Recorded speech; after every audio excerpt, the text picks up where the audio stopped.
Hello बच्चों, let's see this question. For any positive integer n, let Sn is 0 to infinity belongs to R be defined by Sn of x equals to sigma k equals to 1 to n cot inverse 1 plus k plus 1 x square upon x, where for any x belongs to R, cot inverse of x is belongs to 0 to pi and tan inverse x is belongs to minus pi by 2 to pi by 2. Then which of the following statement is are true? So अगर यहां हम देखें तो यहां हमें क्या given है, Sn of x is equals to sigma k equals to 1 to n cot inverse 1 plus k. यहां से अगर हम इसे ओके लेट्स रीराइट इट. सो ये क्या होगा, यहां पे ये जो इक्वेशन है that Sn of x is equals to sigma k equals to 1 to n cot inverse 1 plus k into k plus 1 x square upon x. Okay ये इक्वेशन है. अब इस इक्वेशन में अगर हम देखें तो इस इक्वेशन को यहाँ पे अगर इसे रीराइट करेंगे तो ये क्या लिख सकते हैं, इसे sigma k equals to 1 to n tan inverse k plus 1x minus tan inverse of kx. Okay तो ये क्या हो जाएगा यहाँ पे tan inverse of n plus 1x minus tan inverse x.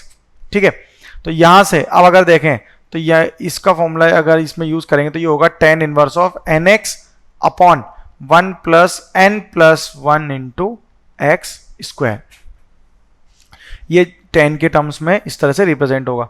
अब अगर यहां पे बात करें s ऑफ 10 की, ठीक है, तो टोटल 10 टर्म्स यहां ले अगर हम तो n की जगह यहां पे 10 पुट कर देते हैं तो s ऑफ 10 ऑफ x क्या हो जाएगा यहां पे tan inverse of 10x upon 1 plus 11 x square. so it can be written as pi by 2 minus cot inverse 10x upon 1 plus 11 x square, which is equals to pi by 2 minus tan inverse of 1 plus 11 x square upon 10x. okay ये term होगी for all values which are greater than for all values of x greater than 0. so this is similar to option A. it means option A is correct. Now let's talk about option number B, that is limit n tending to infinite cot Sn of x is equals to x for all x is greater than 0. तो यहां पे अगर देखें तो ये क्या है, limit n tending to infinite cot Sn of x is equals to cot tan inverse of x upon x square. Okay ये यहाँ पे स्टेटमेंट गिवन है. तो यहां से अगर हम बात करें तो ये क्या हो जाएगा, cot of Sn of x क्या है, tan inverse of 1 upon x which is equals to cot of cot inverse x. ठीक है, which is equals to x because cot of cot inverse x equals to क्या होता है, x होता है, because it's a property of it's a trigonometric property कि cot of cot inverse theta है तो वो इक्वल्स टू क्या होगा, थीटा होगा. यानी कि यहाँ पे थीटा की जगह क्या है, x, तो x इसकी वैल्यू कितनी हो जाएगी, equal to x and for x is greater than 0 होगा. It means option B is also correct. Now let's talk about option C. The equation s3x equals to pi by 4 has a root in 0 to infinity.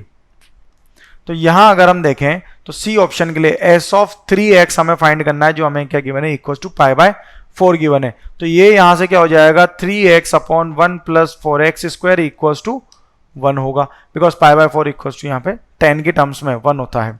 तो ये क्या हो जाएगा, 4x square plus 1 minus 3x equals to 0. इसमें क्या है, real roots कितने होंगे, नो रियल रूट्स, इसमें रियल रूट्स नहीं होंगे. Okay it means option C is incorrect. Option D, tan of Sn of x is less than equals to 1 by 2 for all n greater than equals to 1 and x is greater than 0. तो option D के लिए बात करें तो for x equals to 1, तो यहां अगर हम देखें tan of Sn of x is equals to n upon n plus 2 which is greater than 1 by 2 or for n is greater than equals to 3. It means option D is also incorrect. So our final answer is that among all the 4 options only option 1 and 2 is correct. Best of luck.